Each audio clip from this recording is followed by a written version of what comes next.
गुरु परंपरा योग संस्थान में आपका स्वागत है। हम लोग न्याय दर्शन पढ़ रहे हैं। न्याय दर्शन हम लोगों ने इससे पहले कौन सा दर्शन देख लिया हुआ है? सांख्य देख लिया, और फिर हम लोगों ने योग दर्शन देख लिया, उसका जोड़ा। हम न्याय दर्शन पर हैं। न्याय दर्शन में ये क्वेश्चन पूछा जाता है कितने पदार्थ हैं, तो न्याय दर्शन में 16 पदार्थ हैं। 16 पदार्थ को कल हम लोगों ने नाम से देख लिया हुआ था। आज हम 16 पदार्थ से आगे बढ़ना शुरू करेंगे। 16 पदार्थ को कल बहुत अच्छे से हमने लिख लिया था, इत्मीनान से देखा था। और फिर आज हम आएंगे तत्व ज्ञान पर, यानी 16 पदार्थ की चर्चा हो गई। फिर तत्व ज्ञान से क्या होता है इसकी चर्चा से हम शुरू कर रहे हैं। तत्व ज्ञान की चर्चा हो रही है, और तत्व ज्ञान हो रहा है हमारा किससे? तो तत्व ज्ञान प्रमाण के द्वारा होता है। और जब तत्व ज्ञान होता है, तत्व ज्ञान होने से हमें ये पता चलता है कि किस वस्तु के प्रति हमें लगाव रखना है, किस वस्तु के प्रति हमें अनासक्त होना है, किस कौन से हमारी जरूरत की चीजें हैं, कौन सी जरूरत की चीजें नहीं है। यहाँ पर कहा गया तत्व ज्ञान से मिथ्या ज्ञान का नाश होता है, यानी हमें सटीक ज्ञान की जानकारी मिलती है। और जब मिथ्या ज्ञान हमें उसका नाश होता है, तो राग द्वेष आदि दोषों का नाश होता है। मिथ्या ज्ञान के मिटने से राग द्वेष आदि दोषों का नाश हो जाता है। राग द्वेष ध्यान रखिएगा। और दोषों के नाश से प्रवृत्ति का भी नाश हो जाए। प्रवृत्ति मतलब किसी चीज में बने रहने की हमारी इच्छा जो होती है, रजोगुण जो होता है, किसी चीज में विषयों में जाना है, तो प्रवृत्ति का भी नाश हो जाता है। प्रवृत्ति के नाश से कर्म बंद हो जाते हैं। प्रवृत्ति का नाश होगा तो नया कुछ कार्य होगा नहीं। कर्म बंधन से फिर हम छूट जाएंगे। कर्म बंधन से छूटेंगे तो प्रारब्ध का बनना भी बंद हो जाएगा। प्रारब्ध इसलिए बनता है क्योंकि हम कर्मों में लगे रहते हैं। प्रारब्ध का बनना भी बंद हो जाएगा, फिर जन्म मरण भी हमारा नहीं होगा, फिर सुख दुख भी नहीं होगा, फिर आनंद की अवस्था ही रहती है, सुख दुख भी नहीं होगा, मोक्ष की प्राप्ति होगी। तो न्याय दर्शन में मोक्ष क्या है इसके बारे में कहा गया है, सभी दुखों का अत्यंत विमोक्ष ही मोक्ष है। तद अत्यंत विमोक्षे अपवर्ग है। अपवर्ग शब्द कहा गया मोक्ष के लिए न्याय दर्शन में, यानी सभी दुखों का अत्यंत विमोक्ष ही मोक्ष है, अपवर्ग है। अत्यंत विमोक्ष मतलब दोबारा लौट के ना आए। अब यहाँ पर देखिए एक एक चीज, एक एक शब्द को हम लोग देख लेते हैं, कुछ ऐसी चीजें जो न्याय दर्शन से संबंधित। अर्थ किसे कहते हैं? तो जो सुख में सुख का कारण और दुख में दुख का कारण है वही अर्थ है। अर्थ क्या कहा गया न्याय दर्शन में? जो सुख में सुख का कारण है वो अर्थ है, दुख में दुख का कारण है वो अर्थ है। प्रवृत्ति की बात आती है, प्रवृत्ति किसे कहते हैं? तो जब जमाता या प्रमाता यानी जानने वाला जो है किसी को जान लेता है, जब मैं हूं, मैं किसी को जान लेता हूं, तो उसे छोड़ना है या उसमें लगना है, यानी उससे निवृत्त होना है, उसमें प्रवृत्त होना है, तो उसी को प्रवृत्ति कहा गया। प्रमाण से चीजों की सत्ता का ज्ञान होता है। प्रमाण से क्या होता है? सत्ता का ज्ञान होता है। फिर असत यानी चीजों के अभाव का ज्ञान कैसे होता है?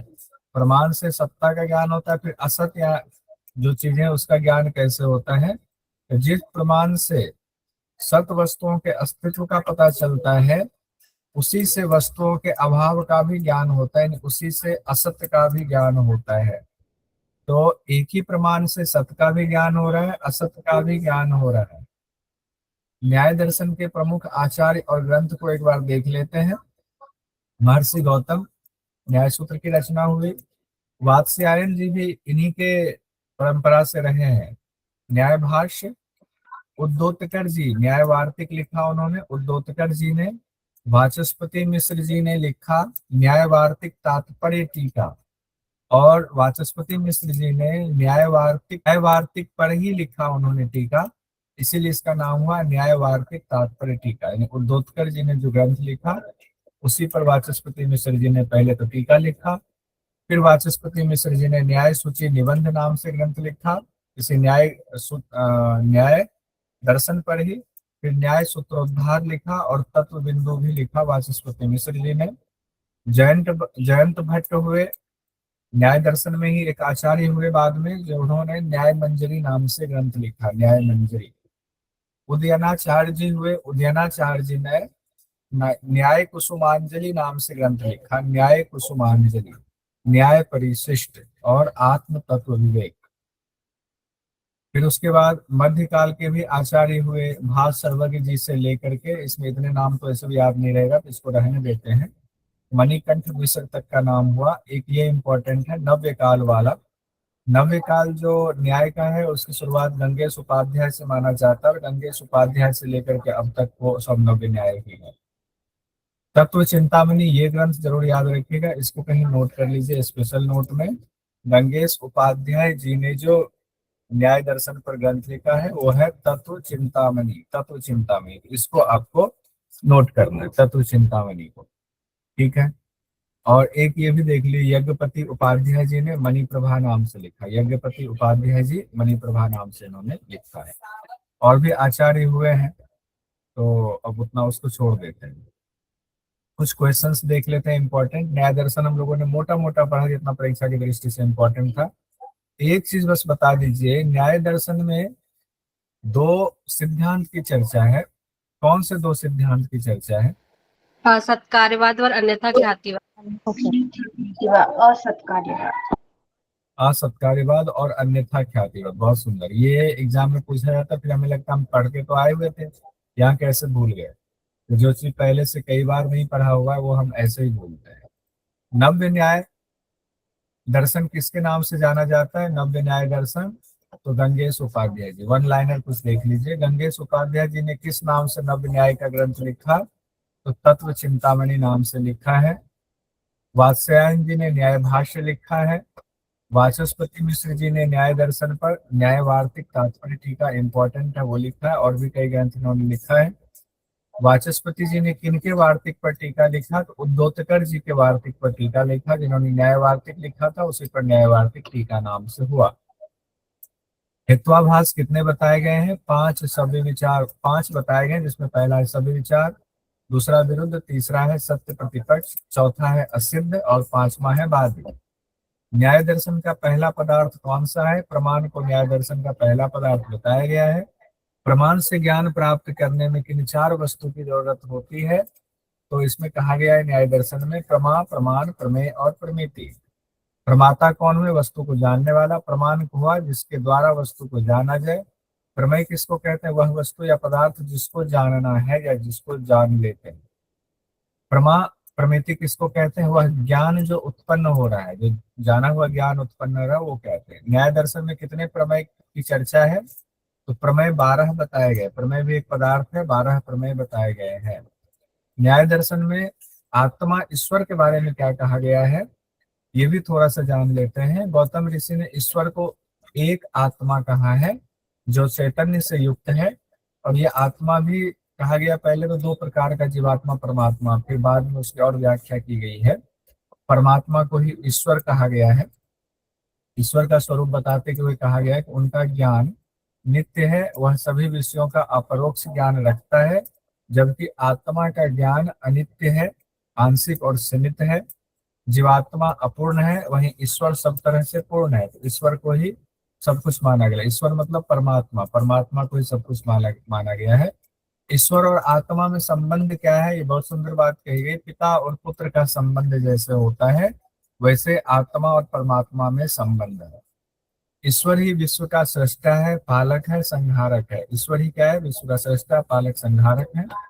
ईश्वर सृष्टि की रचना पृथ्वी, जल, वायु, अग्नि के परमाणु, आकाश, दिक्, काल, मन तथा आत्माओं के द्वारा करता है। ये लाइन इंपॉर्टेंट है, इसको नोट कीजिएगा, फिर से इसको देखिए। सृष्टि की रचना कैसे करते हैं? तो उसमें पृथ्वी को लेते हैं, पृथ्वी तत्व, जल तत्व, वायु तत्व, अग्नि तत्व, अग्नि के परमाणु, मतलब इन चारों के परमाणु लेते हैं, पृथ्वी, जल, वायु, अग्नि, और आकाश, दिक्, काल, मन और आत्मा के द्वारा। तो ये तो हो गया, 5 चीजें यहाँ हो गई। ठीक है, चलिए पंच महाभूत वाला हो गया।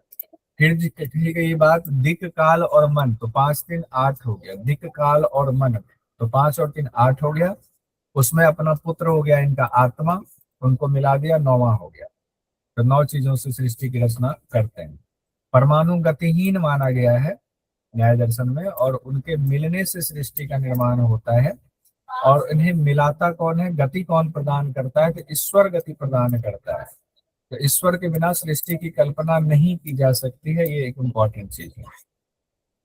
तो न्याय दर्शन ने वैशेषिक के परमाणुवाद के सिद्धांत को स्वीकार कर लिया। यहाँ जो परमाणु की चर्चा हो रही है ना, कि पंच महाभूत को परमाणुओं को लेकर के ऐसे बनाया हुआ है, वैसे इसमें लिखा हुआ पृथ्वी जलवायु अग्नि, अग्नि के परमाणु लिखा हुआ, आकाश को अलग आगे कहा गया है। तो परमाणुवाद का सिद्धांत वैसे अगर पूछा जाए तो वो वैशेषिक दर्शन का है, परमाणुवाद का सिद्धांत। यानी सब्जी किनके यहाँ बनी, तो श्याम के यहाँ बनी। रोटी बनी है राम के यहाँ, तो राम उनके यहाँ से सब्जी लेकर खा रहे हैं, तो राम के यहाँ भी सब्जी आ गई, लेकिन बनी किनके यहाँ, तो श्याम के यहाँ। तो उसी तरह से वैशेषिक दर्शन का है सिद्धांत परमाणुवाद। उस परमाणुवाद को इन्होंने मान लिया, न्याय ने कहा ठीक है हम इसको मानते हैं, हमें इसमें कोई आपत्ति नहीं है, उनके सिद्धांत को स्वीकार कर लिया। ईश्वर के गुण पर आते हैं। न्याय दर्शन के मुताबिक ईश्वर अनंत गुणों वाला है। ईश्वर के कितने गुण हैं, अनंत गुण। अब ईश्वर को ही कहा गया वो नित्य है, सारा गुण तो वहीं से निकला हुआ है, वही सृष्टि की रचना कर रहे हैं, तो अनंत गुणों वाले हैं। लेकिन बावजूद इसके, ये इंपॉर्टेंट है, उनमें 6 गुण की फिर भी चर्चा होती है। अत्यधिक प्रधान माना गया है 6 गुण को, इसको षड ऐश्वर्य कहा गया। षड ऐश्वर्य को अत्यधिक प्रधान माना गया है, जिसमें 6 चीजें हैं, आधिपत्य, वीर्य, यश, श्री, ज्ञान और वैराग्य। ये 6 चीजें हैं। कौन कौन से, आधिपत्य, वीर्य, यश, श्री, ज्ञान और वैराग्य। ये 6 चीजें बताई गई। षड ऐश्वर्य बताया गया है, ईश्वर के गुण में से 6 उसमें प्रधान गुण बताए गए। न्याय दर्शन में ईश्वर के अस्तित्व के लिए कौन सा प्रमाण दिया गया, न्याय दर्शन में ईश्वर के अस्तित्व के लिए कारण आश्रित तर्क। कारण आश्रित तर्क एक आता है नैतिक तर्क, उसके अलावे भी 2 और तर्क दिए गए हैं। एक तो वेद को माना गया है, और श्रुतियों में जो आप्त वचन है उसको भी माना गया है। तो 2 ये इंपॉर्टेंट है, उसके अलावे वेद और वेद में जो बातें कही गई किसी विद्वान के द्वारा, उनको भी माना गया है। तो प्रमाण हो गए इसमें। ईश्वर को मानने के लिए 4 प्रमाण दिए गए, ये अलग से देखिएगा। ईश्वर को मानने के लिए 4 प्रमाण बताए गए हैं। और वहीं शंकराचार्य जी से थोड़ा सा इसमें तुलना किया। शंकराचार्य जी ने आत्मा को शुद्ध चैतन्य माना है, वहीं न्याय ने चैतन्य को आत्मा का गुण माना है। न्याय ने चैतन्य को आत्मा का गुण माना है, और शंकराचार्य जी ने आत्मा को शुद्ध चैतन्य ही माना है, आत्मा को ही कर्ता माना है। आत्मा को कर्म नियम के अधीन माना गया है, आत्मा का नाश नहीं होता है, ईश्वर भी उसे खत्म नहीं कर सकता है। ये न्याय का कहना है, ध्यान दीजिएगा। न्याय का कहना है कि जैसे पिता पुत्र को खत्म नहीं कर सकता है, तो पिता पुत्र का संबंध बताया गया है। तो आत्मा और जीवात्मा में कहा गया है कि जो आत्मा, आत्मा अगर परमात्मा को मान ले, जीवात्मा आत्मा को मान ले, तो खत्म नहीं कर सकता हमारी जीवात्मा को, ईश्वर भी खत्म नहीं कर सकता है। क्योंकि वो है, उनका अस्तित्व भले उनमें मिल जाता है, उनमें अवस्थित हो जाता है, वो अलग बात है। इच्छा द्वेष आदि आत्मा के अनित्य गुण हैं। यानी आत्मा के बारे में अनेकांतवाद का सिद्धांत माना है। अनेकांतवाद का सिद्धांत किन्होंने माना है, तो न्याय दर्शन ने माना है। अनेकांतवाद का सिद्धांत ध्यान रखिएगा, सांख्य दर्शन ने भी माना है अनेकांतवाद का। और सांख्य भी कहते हैं कि आत्मा एक नहीं, अनेक आत्मा है। मेरी आत्मा अलग है, और यहाँ आशीष जी की आत्मा अलग है, और कोई और व्यक्ति उनकी आत्मा अलग है। वहीं शंकराचार्य जी का कहना है नहीं, एकात्मवाद का सिद्धांत है, सबकी आत्मा एक ही है। शंकराचार्य जी का क्या कहना है कि 10 कटोरी ले, 10 कटोरी में पानी भर दे, उसमें जो चंद्रमा की रोशनी पड़ रही है, तो चंद्रमा तो एक ही, अब 10 चंद्रमा उसको नहीं कह सकते हैं। ये तर्क दिया है शंकराचार्य जी ने। बाकी लोग कहते हैं नहीं, सबके चंद्रमा अलग अलग। न्याय दर्शन को हम लोगों ने मोटा मोटा देख लिया, अब हम वैशेषिक दर्शन में आते हैं। वैशेषिक दर्शन न्याय दर्शन से मिलता जुलता है। तो न्याय की तरह वैशेषिक भी वेदों के प्रमाण को स्वीकार करता है, और परमाणुवाद ही इस दर्शन की विशेषता है। वैशेषिक दर्शन की विशेषता क्या है, परमाणुवाद विशेषता है, परमाणुवाद। और इसी से क्वेश्चन पूछा जाता है, परमाणुवाद किस दर्शन से जुड़ा हुआ है। विशेष नाम के पदार्थ की महत्ता होने की वजह से इसको वैशेषिक दर्शन कहा गया, विशेष नाम के पदार्थों। और इसके प्रवर्तक हुए हैं महर्षि कणाद। वैशेषिक दर्शन महर्षि कणाद हुए हैं इनके प्रवर्तक। महर्षि कणाद बहुत ही साधारण जीवन जीते थे, जो मिल जाता था उससे जीवन यापन कर लेते थे। जब फसल कट जाती थी, किसान जो है अपने फसल खेत से ले आते थे, तो जो दाना टूट करके खेतों में गिरता था उसको चुन करके उससे अपना जीवन चलाते थे। तो महर्षि कणाद को कणमुक भी कहा जाता है, महर्षि कणाद को काश्यप भी कहा जाता है, महर्षि कणाद को औलुक भी कहा जाता है। औलुक, महर्षि कणाद को इतने नामों से जाना जाता है। इसमें कुछ नाम तो ठीक है, अच्छा है, कुछ नाम उनकी बुराई के लिए दिया गया है, उनको उपहास करने के लिए कुछ नाम है। औलुक नाम उनको उपहास करने के तौर पर दिया गया, हालांकि उल्लू उपहास का पात्र नहीं, बहुत इंटेलिजेंट पक्षी होता है, लेकिन फिर भी मान्यता है ऐसा।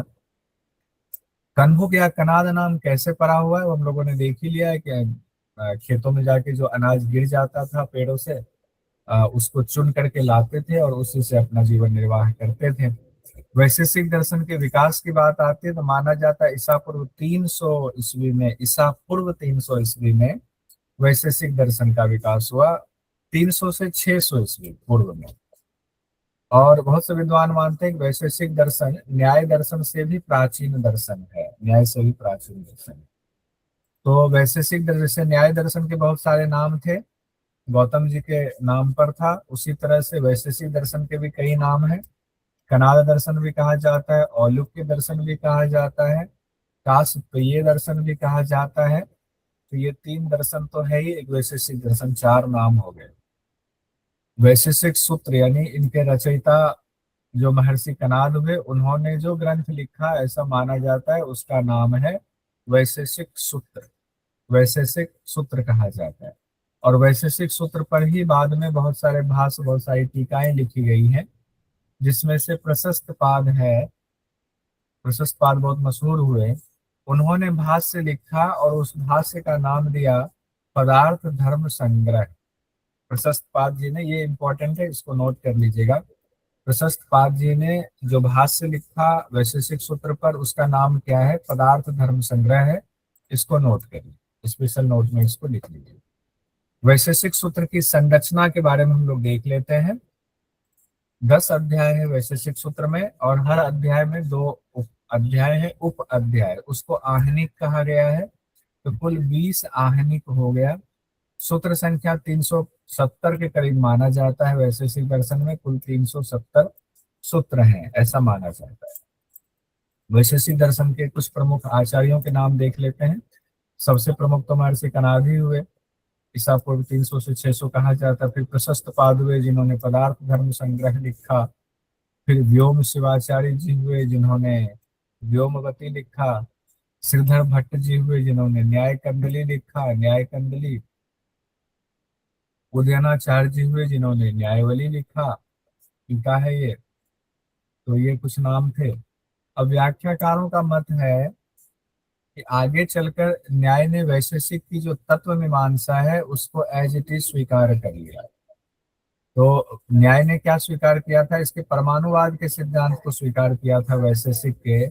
और वैशेषिक ने न्याय के तत्व मीमांसा, तत्व से जो संबंधित बातें उन्होंने कही, कहा हमें तत्व के बारे में और जानने की जरूरत नहीं है। तो न्याय में जो गौतम ऋषि ने कहा है या उनके बाद के आचार्यों ने जो मत दिया हुआ है, हम उसी को स्वीकार करते हैं। और फिर वैशेषिक वालों ने अपनी ज्ञान मीमांसा को विकसित किया, तत्व मीमांसा यहीं से ले लिया, अपनी ज्ञान मीमांसा को विकसित किया। तो दोनों न्याय और वैशेषिक, वैशेषिक नाम से हम इसको संयुक्त दर्शन माने जाते हैं, क्योंकि एक दूसरे के कई सिद्धांतों को मान लिया। तो दोनों भाई भाई वाले सिद्धांत में चलते हैं। वैशेषिक दर्शन का जो पहला सूत्र है, ये पहला सूत्र हो सकता आ जाए, इस पर रामानंद जी ने एक वो लिखा हुआ था, बढ़िया से कंपेरेटिव बनाया हुआ था। अथातो धर्म व्याख्या श्यामः, अथातो धर्म व्याख्या श्यामः, ये वैशेषिक दर्शन का पहला सूत्र है। वैशेषिक दर्शन के जो ग्रंथ हैं उसका अथातो धर्म व्याख्या श्यामः, यानी धर्म की विवेचना करना ही वैशेषिक शास्त्र का प्रतिपाद्य विषय है, धर्म की व्याख्या करने पर ही जोर देते हैं। फिर दूसरे सूत्र में कहा गया है कि धर्म से क्या तात्पर्य है, धर्म से क्या माना जाए। तो उसके लिए कहा गया जिससे सुख और मोक्ष की प्राप्ति होती है वही धर्म है। जिससे सुख मिलता है, मोक्ष की प्राप्ति होती है, वही धर्म है। ये बात यहाँ इंपॉर्टेंट है, सुख और मोक्ष की प्राप्ति को धर्म कहा गया है। दुख का चरम ध्वंस वह है जिसके बाद फिर कभी दुख की उत्पत्ति नहीं होती है, यानी आत्यंतिक अवस्था सांख्य के हिसाब से। इसी अवस्था का नाम निःश्रेयस कहा गया है। यहाँ निःश्रेयस शब्द दिया गया है मुक्ति के लिए। इसमें वैशेषिक दर्शन में निःश्रेयस शब्द आया हुआ है मुक्ति के लिए, कि अब सारे दुख खत्म हो गए, अब कोई दुख बचा हुआ नहीं है। और तत्व ज्ञान की प्राप्ति कैसे होगी, यानी निःश्रेय की अवस्था कैसे आएगी, तो यहाँ भी न्याय की तरह कहा गया है। जब पदार्थों के तत्व ज्ञान से मोक्ष की प्राप्ति, यानी पदार्थों को जब हम तत्व से जान लेते हैं। कितने पदार्थ बताए गए हैं न्याय में? 16 पदार्थ बताए गए हैं। उन 16 पदार्थ को जब हम तत्व से जान लेते हैं तब मुक्ति मिलती है, तब निःश्रेय की अवस्था आती है। निःश्रेय मतलब मुक्ति मिलती है, वैशेषिक दर्शन में ऐसा कहा गया है। और वैशेषिक दर्शन में पदार्थ की बात करें तो पदार्थ का अर्थ यहाँ पद अर्थ कहा गया है। जिस पद का कुछ अर्थ निकलता है उसे पदार्थ कहा गया है। तो प्राचीन वैशेषिक दर्शन यानी वैशेषिक सूत्र जो ग्रंथ है, जिसको कनाद ऋषि का माना जाता है, उन्होंने ही लिखा है, उसमें 6 पदार्थ की चर्चा आई हुई है। अब यहाँ पदार्थ देखिएगा, 6 पदार्थ माना गया है मूल ग्रंथ। लेकिन बाद में जो भाष्यकार हुए प्रशस्त पाद, जो हम लोग चर्चा कर रहे थे, प्रशस्त पाद जो हुए, टीका लिखा उन्होंने, उन्होंने एक और पदार्थ इसमें जोड़ दिया, एक और पदार्थ जोड़ दिया। 6 पदार्थ मूल ग्रंथ में कहा गया, एक और पदार्थ जोड़ दिया तो कुल हो गए 7 पदार्थ। 7वां पदार्थ जोड़ दिया। तो वैशेषिक दर्शन को अगर देखें तो इसी तरीके से 2 भाग में बांटा जाता है। पहले के 6 पदार्थ हो गए एक भाग के पदार्थ, और दूसरे जो पदार्थ को जोड़ा है उसको अभाव पदार्थ कहा है। अभाव, पहले पदार्थ जो 6 हुए उसको भाव पदार्थ कहा गया है, और 7वां पदार्थ उसको अभाव पदार्थ कहा गया है, नॉन एग्जिस्टेंस है। तो जो एग्जिस्ट नहीं करता है उसको भी कहा गया है, तो वो भी अभी एग्जिस्ट नहीं करता लेकिन अस्तित्व तो उसका भी है। तो भाव पदार्थ में क्वेश्चन ऐसे आ जाए, भाव पदार्थ में कितने पदार्थ बताए गए हैं? 6 पदार्थ बताए गए। भाव पदार्थ में 6 पदार्थ किस ग्रंथ से संबंधित है? तो वैशेषिक सूत्र से संबंधित है, वैशेषिक दर्शन से संबंधित है। अभाव पदार्थ को किन्होंने जोड़ा? तो प्रशस्त पाद जी ने अभाव पदार्थ को जोड़ा। अभाव पदार्थ कौन सा पदार्थ है? संख्या में 7वां पदार्थ है। कैसे भी क्वेश्चन पूछे, उम्मीद है अब आप कर लोगे, घुमा घुमा करके क्वेश्चन पूछा जा सकता है। एक बार हम लोग पदार्थ के बारे में देखते हैं। 7 पदार्थ, भाव पदार्थ और अभाव पदार्थ। भाव में हो गया, द्रव्य कहा गया है, गुण कहा गया है, कर्म कहा गया है, थोड़ा बता, द्रव्य कहा गया है, गुण कहा गया है, कर्म कहा गया है, सामान्य कहा गया है, विशेष कहा गया और समवाय कहा गया है। ये 6 कहा गया है भाव पदार्थ। द्रव्य, गुण, कर्म, द्रव्य, गुण, कर्म, सामान्य, विशेष और समवाय। सामान्य, विशेष और समवाय, ये 6 चीजें कही गई हैं। और 7वां अभाव है जो प्रशस्त पाद जी ने जोड़ा हुआ है। फिर अभाव भी आगे 2 पार्ट में बट जाता है। फिर उसमें पहला पार्ट जो संसर्ग का अभाव है वो भी 3 पार्ट में बट जाता है। तो ये तो बहुत डिटेल हो जाएगा, इतने डिटेल की जरूरत हमें नहीं है, बस इतना पदार्थ ही याद रख लीजिए, उतना काफी है। जो 6 पदार्थ भाव वाले जो 6 पदार्थ हैं उसमें जो पहला पदार्थ है द्रव्य वाला, द्रव्य 9 प्रकार के बताए गए हैं। हो सकता है ये क्वेश्चन पूछ रहे हैं, तो द्रव्य 9 प्रकार के बताए गए हैं। कैसे? पृथ्वी, अग्नि, वायु, जल, आकाश, दिक्, काल, मन और आत्मा। दिक्, काल, मन और आत्मा, ये जो 9 चीजें कही गई हैं, इसको एज इट इज मान लिया उन्होंने। किन्होंने? न्याय वालों ने मान लिया था। सृष्टि की रचना इन्हीं से हुई है, इसी तरीके से उन्होंने माना हुआ है। वैशेषिक दर्शन में कुल 24 गुण बताए गए। दूसरा जो पदार्थ है जिसको गुण कहा गया है, तो गुण कितने बताए गए हैं? तो कुल 24 गुण बताए गए हैं। ये ध्यान रखिएगा, कुल 24 गुण। ये 1 लाइनर में लिख लीजिए, भले ही सारा गुण याद ना रहे लेकिन 1 लाइनर में कितने गुण बताए गए हैं वो जरूर लिख लीजिए। और एक बार गुण हम लोग पढ़ भी लेते हैं, हो सकता है दिमाग में रहे, तो एग्जाम में अगर आ जाता है तो बहुत अच्छा, नहीं आया तो कोई बात ही नहीं। जैसे कहा गया है, रूप रूप भी गुण है, स्वाद भी गुण है, स्पर्श भी गुण है, गंध भी गुण है, शब्द भी गुण है, संयोग भी गुण है, विभाग भी गुण है, दूरत्व भी गुण है, अपरत्व भी गुण है, पृथकत्व भी गुण है, परिमाण भी गुण है, बुद्धि भी गुण है, सुख और दुख भी गुण है, इच्छा भी गुण है, द्वेष भी गुण है, प्रयत्न भी गुण है, गुरुत्व भी गुण है, द्रवत्व भी गुण है, स्नेह भी गुण है, संस्कार भी गुण है, संख्या भी गुण है, धर्म भी गुण है, और अधर्म भी गुण है। तो ये एक दो बार पढ़ेंगे, ध्यान देंगे तो हो सकता है इतना दिमाग में रहेगा। हाँ, 24 गुण बताए, बहुत सारी बातें बताई गई थी। कर्म 5 प्रकार के बताए गए हैं इसमें, तो वैशेषिक दर्शन में 5 प्रकार के कर्म बताए गए हैं। और फिर सामान्य कही गई है, जैसे मनुष्य जाति जानवर है तो उसको सामान्य कहा गया है, तो सामान्य के भी 3 भेद बताए गए हैं, जिसमें कहा गया है पर, अपर और परापर। सामान्य के 3 भेद हो गए, पर, अपर, परापर। ये सामान्य जो है ये चौथा पदार्थ है वैशेषिक का भाव पदार्थ में। फिर विशेष है, विशेष 5वां पदार्थ है भाव पदार्थ में। हर द्रव्य विशेष के कारण ही भिन्न होता है, हर द्रव्य विशेष के कारण ही भिन्न होता है। और छठा है समवाय। छठा क्या है? समवाय। समवाय को संबंध के रूप में जाना जाता है, जैसे धागों और कपड़ों के बीच का संबंध, तो समवाय से उसको जाना जाता है। बहुत डिटेल में नहीं जाएंगे।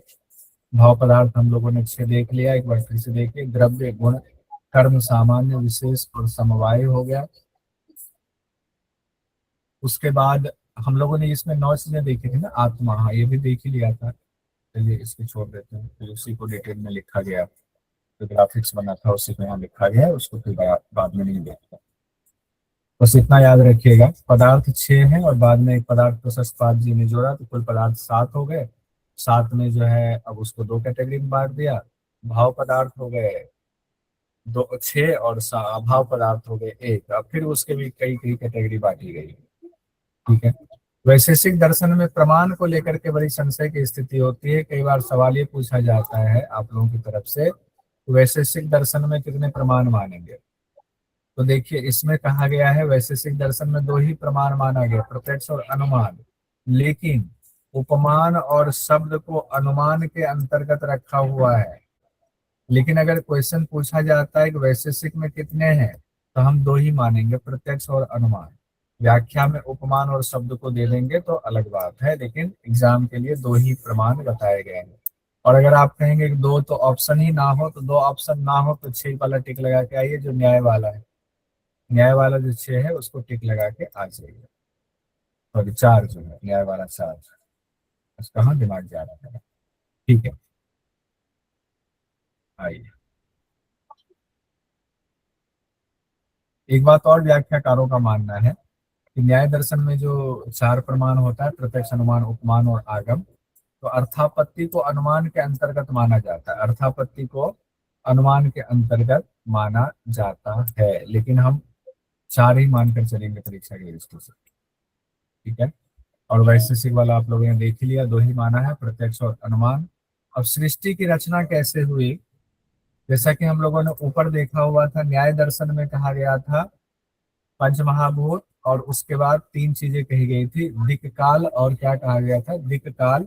यहाँ तो मन कहा गया है, आत्मा। दिक् काल, आत्मा और मन। दिक्काल, मन, आत्मा। हाँ, दिक् काल मन, ठीक है, आत्मा वही सेम एज इट इज। ठीक है, जी। कुछ भी अंतर नहीं, एज इट इज, बहुत बढ़िया।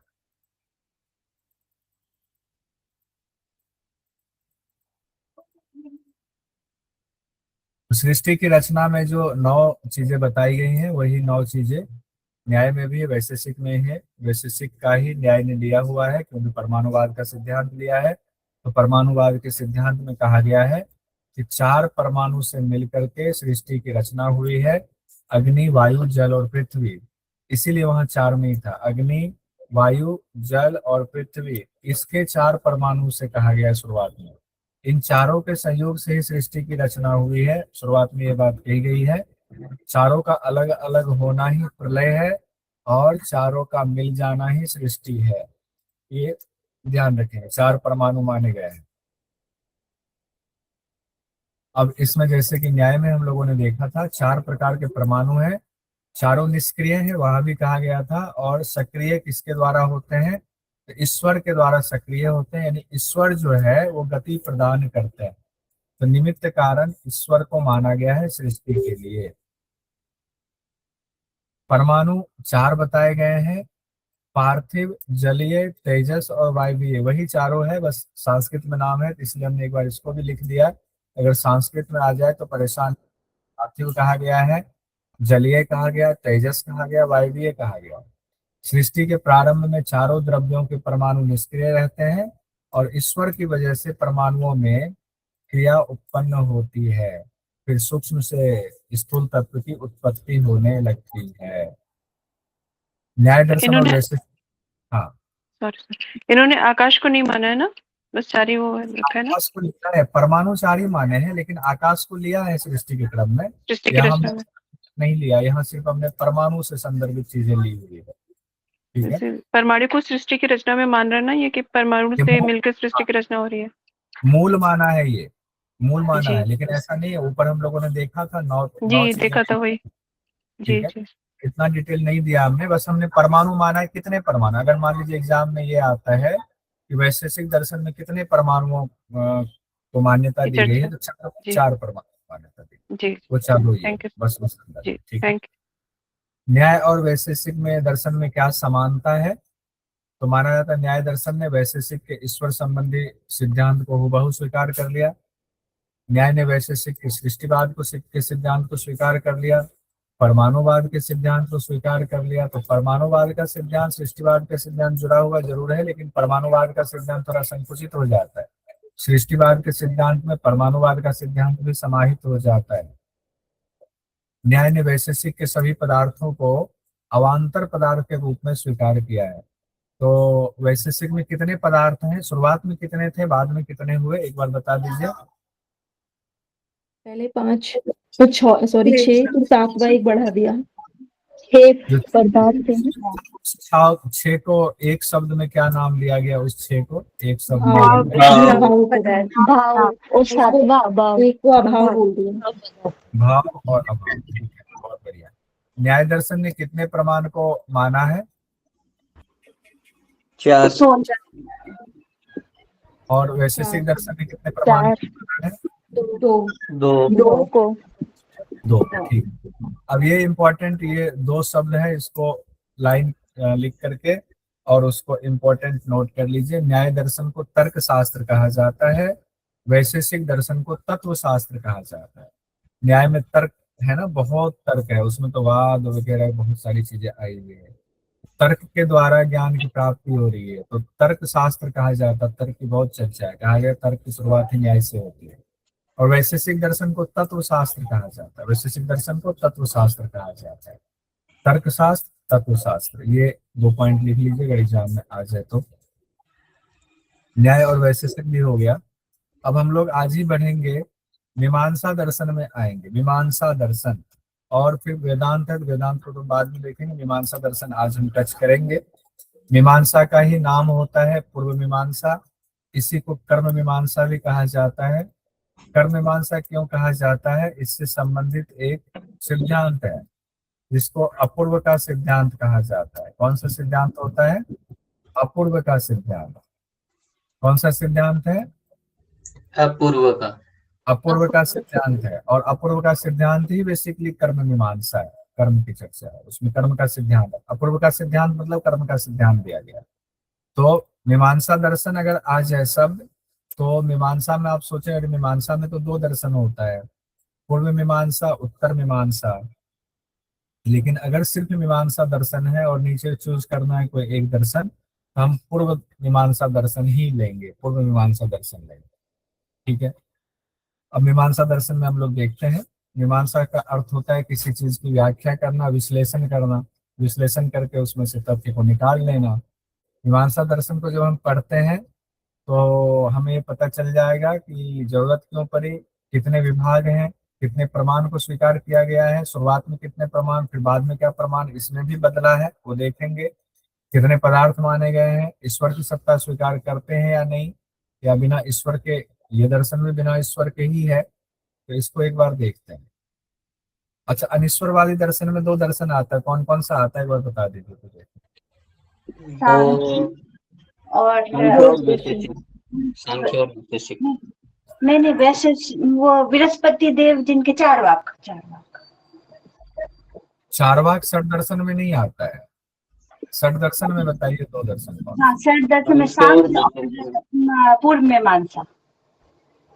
हाँ, पूर्व मीमांसा। अभी हम लोग पूर्व मीमांसा में ही है। जी। और उदित जी, आप तो स्पेशल बैच में पढ़ चुके हैं ना इसको, कि देखो। पूर्व मीमांसा जो अभी हम लोग पढ़ने जा रहे हैं, इसमें कर्म का सिद्धांत है।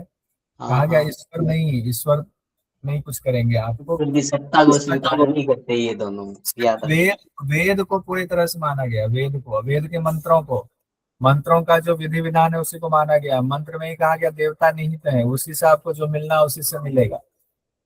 ठीक है, यहाँ मीमांसा दर्शन में, पूर्व मीमांसा में, और कौन है यहाँ पर, जैमिनी जी हैं, महर्षि जैमिनी जी हैं, मीमांसा दर्शन के प्रमुख आचार्य यही हैं। उन्होंने जो सूत्र लिखा वो मीमांसा सूत्र लिखा, जिसको द्वादश लक्षणी भी कहा जाता है। द्वादश लक्षणी क्यों कहा जाता है, क्योंकि मीमांसा सूत्र में 12 अध्याय हैं, इसीलिए द्वादश लक्षणी भी कहा जाता है, जो कि 60 पाद में विभक्त है। द्वादश लक्षणी कुल सूत्र संख्या 2744 माना जाता है। कई जगहों पर संख्या थोड़ी अलग ऊपर नीचे भी है, 2744 हम मुख्य रूप से मानेंगे। आइए अब इसको छोड़ देते हैं। मीमांसा दर्शन से, दर्शन का वेद से क्या संबंध है, तो वेद से तो बहुत बड़ा संबंध है। वेद में जितने कर्म सिद्धांत दिए हैं उसी को निकाल करके इन्होंने बिल्कुल कहा नहीं, एकदम अनुशासन के साथ, नियम के साथ, वेद के मंत्रों को उसके हिसाब से, छंदों के हिसाब से हमें चलना है। तो वेद पर बहुत ज्यादा आधारित है, और वेद में भी कर्म सिद्धांत पर आधारित है। वेद का वर्गीकरण हम लोग जानते हैं दो पार्ट में होता है, कर्मकांड और ज्ञान कांड के रूप में होता है। ज्ञान कांड में उपनिषद को माना जाता है। कर्म कांड में आपको ब्राह्मण ग्रंथ ले लीजिए, आरण्य ग्रंथ तक ले लीजिए, ये माना जाता है। यानी वेद के जितने भाग में फल की प्राप्ति के लिए यज्ञों की चर्चा है, वो सब कर्मकांड में आ जाएगा, कि हम ये यज्ञ करेंगे फल की प्राप्ति होगी, कर्मकांड मान लीजिए आंख मूंद करके। और जिस भाग में कर्म से ऊपर ब्रह्म प्राप्ति की चर्चा है, कि कर्म को अनासक्त होकर के करना, सिर्फ कर्तव्य के लिए करना है, वो आपका ज्ञान कांड हो गया। जहां ब्रह्म प्राप्ति, मोक्ष प्राप्ति की चर्चा है, वो वेद में वो सारा हो गया ज्ञान कांड। तो कर्म कांड को पूर्व मीमांसा, ज्ञान कांड को उत्तर मीमांसा कहते हैं। पूर्व मीमांसा, उत्तर मीमांसा, उत्तर मीमांसा को ही वेदांत कहा जाता है। वेदांत, जब सिर्फ मीमांसा शब्द का इस्तेमाल होगा, तो हमने अभी आपसे बात हुई कि पूर्व मीमांसा बोलेंगे। पूर्व मीमांसा के आचार्य महर्षि जैमिनी, उत्तर मीमांसा के आचार्य हो गए बादरायण जी। बादरायण जी मतलब वेद व्यास जी, या बादरायण जी का एक और नाम है, कई जगह विद्वान नाम लेते हैं, पाराशरी जी कहते हैं, कहते हैं पाराशरी जी, पाराशरी, पाराशरी जी, ध्यान दें। पाराशरी मतलब महर्षि पराशर के पुत्र हो गए बादरायण जी, महर्षि पराशर के पुत्र, इसलिए पाराशरी भी कहा जाता है। तो ये सब ध्यान रहेगा तो भूलेंगे नहीं, तब ये नहीं मानेंगे पाराशरी मतलब पराशर नहीं। नारद भक्ति सूत्र में भी एक आ गया ना, पाराशरी ही कहा गया है ना वेद व्यास जी के। मीमांसा दर्शन का नाम हो गया पूर्व मीमांसा, कर्म मीमांसा, धर्म मीमांसा भी कहा जाता है, क्योंकि धर्म की बड़ी व्याख्या है। मूल्य मीमांसा भी कहा जाता है, यज्ञ मीमांसा भी कहा जाता है, इतना यज्ञ कराते हैं। उत्तर मीमांसा को वेदांत दर्शन, ज्ञान मीमांसा कहा जाता है। वेदांत का अर्थ होता है वेद का अंतिम भाग, अंतिम भाग में ही मोक्ष वगैरह ब्रह्म विद्या की चर्चा है। मीमांसा दर्शन को अनिश्वरवादी दर्शन माना जाता है, और सांख्य को भी अनिश्वरवादी माना जाता है। तो मीमांसा और सांख्य आपका अनिश्वरवादी दर्शन हो गया। यह ईश्वर को सृष्टि का कर्ता धर्ता नहीं मानता। मीमांसा दर्शन बड़ा सुंदर ये है इस मामले में, जो लोग डरते हैं ना कि सृष्टि का प्रलय हो जाएगा तो हमारा क्या होगा, जो है पता नहीं, प्रलय हो जाएगा तो एक बास पानी आ जाएगा, डूब डाब जाएंगे हम लोग, कहीं अभी प्रलय ना हो जाए, धरती कहीं टुकड़ों टुकड़ों में ना बट जाए, खत्म ना हो जाए, फिर क्या होगा हमारे वंश का। तो मीमांसा दर्शन कहते हैं ऐसा कुछ नहीं होने वाला, हमेशा से था, ये हमेशा से रहेगा। ये कभी सृष्टि का जो है ना, ये प्रलय नहीं आने वाला है, तो ध्यान रखिए। ये मीमांसा दर्शन में बड़ी अच्छी बात ये कही गई, तो खुश हो जाएगी। तो हम आपको लिए चलते हैं थोड़ा फ्लैशबैक में। 563 ईसा पूर्व किससे संबंधित है? गौतम बुद्ध का जन्म हुआ था। गौतम बुद्ध का जन्म 563 ईसा पूर्व में हुआ। और गौतम बुद्ध का जन्म हुआ तो गौतम बुद्ध को जब ज्ञान की प्राप्ति हुई 528 ईसा पूर्व में, ज्ञान प्राप्ति के बाद गौतम बुद्ध ये चाहते थे कि वेद में परिवर्तन हो जाए। वेद में जो हिंसा की बातें हैं वो हिंसा की बातें हटा दी जाए, समय के साथ से परिवर्तन हो। लेकिन जो वेद को मानने वाले थे, वेद के मानने वालों ने कहा कि वेद अपौरुषेय है, अपौरुषेय है, इसमें हमने नहीं लिखा है, ईश्वर की वाणी है, तो ईश्वर की वाणी में हम परिवर्तन नहीं कर सकते हैं। तो उन्होंने कहा नहीं कर सकते तो आप परिवर्तन, तो हम वेद को नहीं मानते हैं, आज से हम वेद के विरुद्ध हो गए, हम वेद को नहीं मान रहे। तो गौतम बुद्ध जी विरुद्ध हो गए, और वो ऐसी बातें जब अहिंसा को उन्होंने कहा कि हिंसा बहुत गलत है, अहिंसा का प्रचार करना शुरू किया, बौद्ध धर्म का प्रचार करना शुरू किया, तो बहुत से लोग बौद्ध बनने शुरू हो गए, बहुत सारे राजा बौद्ध बनने लगे। लोगों को ये भी पता चलता था कि इतने बड़े कुल से, घराने से होने के बावजूद इन्होंने आ, सब कुछ छोड़ दिया, संन्यास ले लिया, सब कुछ छोड़ दिया, मोह माया छोड़ दिया, तो ये सही इंसान है। तो बौद्ध धर्म इतना प्रचारित होने लगा, और उसके प्रभाव में आकर के सनातन धर्म का जो है थोड़ा सा विनाश होने लगा, कहे तो सनातन धर्म बिखरने लगा। तो बुद्ध के विचार तार्किक होते थे, उन तर्कों से जो है लोग प्रभावित होते थे। और वेद को पढ़ने वाले पढ़ाने वाले जो है सीमित थे, वेद पूरा प्रचारित नहीं था, उसका प्रचार उस हिसाब से नहीं हो रहा था। सब लोग सोच रहे थे वेद को तो सब मान ही रहे हैं, ढंग से प्रचार नहीं हो रहा था, नया ज्ञान आया था, नई चीजों के प्रति उत्सुकता ऐसे ही होती है, तो लोग उसमें जाने लगे। अब जो लोग वेद को मानने वाले थे, अब तक प्रचार नहीं कर रहे थे, गुरु शिष्य परंपरा में बस बैठे हुए थे, उन लोगों को अब लगने लगा कि अब समय आ गया हुआ है जब हमें अपने धर्म के बारे में सही चीजों को रखना चाहिए कि हमारे धर्म में बहुत कुछ है, आपको किसी और धर्म को अपनाने की जरूरत नहीं है, इसी में सब कुछ है। तब जाकर के चौथी शताब्दी में, ईसा पूर्व चौथी शताब्दी में महर्षि जैमिनी जी ने वेदों से कर्म सिद्धांत को निकाला, और लोगों का विश्वास जगाने के लिए यज्ञों के प्रति, उन वेद में लिखे मंत्रों के प्रति इन्होंने ग्रंथ की रचना की, इन्होंने सिद्धांत दिया जिसको कहा गया है पूर्व मीमांसा। और मीमांसा सूत्र नाम से ग्रंथ की रचना की। उसमें जितने कर्म है उन कर्मों को दिया कि कर्म आपके ये है, इन कर्मों का पालन कीजिए, इनका पालन नहीं कीजिए, आपको जो सुख की प्राप्ति चाहिए उस सुख की प्राप्ति के लिए आपके पास मंत्र है, मंत्र का विधि विधान से अगर आप यज्ञ करते हैं मंत्रों के द्वारा, आपको सब कुछ की प्राप्ति हो जाएगी। तो लोगों को लगा अच्छा हमारे वेद में ये सारी बातें हैं, अब वेद भी तो बहुत सारी बातें लिखी हुई थी, हर आदमी को उसका ज्ञान नहीं था, आम आदमी तो अपने में ही व्यस्त था। तो अब जब मीमांसा दर्शन के द्वारा, आचार्य जैमिनी जी के द्वारा इस दर्शन को फिर से स्थापित किया गया, हमारे वैदिक सिद्धांतों को, तो लोगों का जो है रुझान फिर से इसमें आने लगा। और इसमें इनके शिष्य हुए महर्षि जैमिनी के कुमारिल भट्ट, बहुत बड़े शिष्य हुए, और कुमारिल भट्ट के शिष्य हुए प्रभाकर मिश्र, ध्यान रखिए। तो दोनों मीमांसा दर्शन के आचार्य हुए बाद में, कुमारिल भट्ट और प्रभाकर मिश्र। और सबसे बड़े आचार्य कौन हुए? एक जो जिन्होंने इस सिद्धांत को निकाला वेद से, वो हुए महर्षि जैमिनी। और उसके बाद दो महान आचार्य हुए कुमारिल भट्ट और प्रभाकर मिश्र। तो दोनों में थोड़ा बहुत समझाने का तरीका अलग रहा, तो दोनों के संप्रदाय हो गए। कुमारिल भट्ट के जो संप्रदाय हुए इनसे संबंधित, उनको भट्ट संप्रदाय कहा गया। और प्रभाकर मिश्र के जो संप्रदाय हुए, इनकी गुरु शिष्य परंपरा जो चली, उसको प्रभाकर संप्रदाय कहा गया, उसको प्रभाकर संप्रदाय कहा गया। कुमारिल भट्ट और प्रभाकर संप्रदाय, कुमारिल भट्ट और प्रभाकर संप्रदाय, तो भट्ट संप्रदाय और प्रभाकर संप्रदाय। अब देखिए इसमें आगे आते हैं। कुमारिल भट्ट ने भी ग्रंथों की रचना की, भाष्य लिखा, मीमांसा दर्शन से संबंधित जो बातें कही गई थी, तो इनके भाष्य का नाम हुआ श्लोक वार्तिक तंत्र वार्तिक और तुक्ति टीका, ये 3 नाम आपको याद करना, ये 3 नाम आपको याद करना है। श्लोक वार्तिक, तंत्र वार्तिक और तुक्ति टीका। और प्रभाकर मिश्र जी ने जो लिखा वो बृहति और लघवी है, बृहति और लघवी, बृहति और लघवी, ध्यान रखिएगा। एक और 2 संप्रदाय चला, इसके अलावा एक और संप्रदाय का नाम आता है, लेकिन उस संप्रदाय के बारे में जानकारी बहुत कम उपलब्ध है, जो मुरारी मिश्र जी ने संप्रदाय चलाया 11वीं शताब्दी में, लेकिन उस संप्रदाय को बाद में जो है उसकी चीजें सामने आई नहीं, इन कारणों से विलुप्त हो गया, क्योंकि कोई ग्रंथ भी नहीं ढंग का मिला इसमें।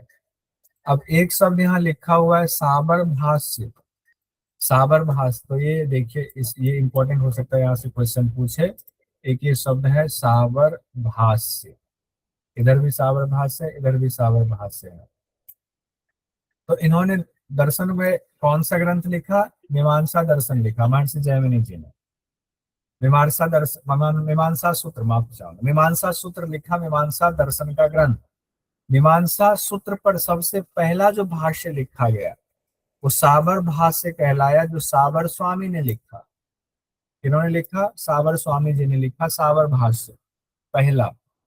जैसे कि योग दर्शन पर पहला भाष्य लिखा गया व्यास भाष्य, हाँ व्यास भाष्य पे ही फिर बाद के विद्वानों ने भाष्य लिखा, अलग अलग विद्वानों, बहुत सारे विद्वानों ने लिखा। वैसे ही साबर भाष्य पहले लिखा गया। अब साबर भाष्य को आधार बना करके कुमारिल भट्ट जी ने भी अलग टीकाएं लिखी, वार्तिक लिखा, भाष्य लिखा, और प्रभाकर मिश्र जी ने भी लिखा। तो ये शब्द कभी भी आ सकता है, साबर भाष्य का संबंध किस दर्शन से है, साबर भाष्य का संबंध, तो इसको स्पेशल नोट में लिखिए, साबर भाष्य का संबंध किस दर्शन से है। अब यहाँ पर हम लोग इससे आगे नहीं बढ़ेंगे,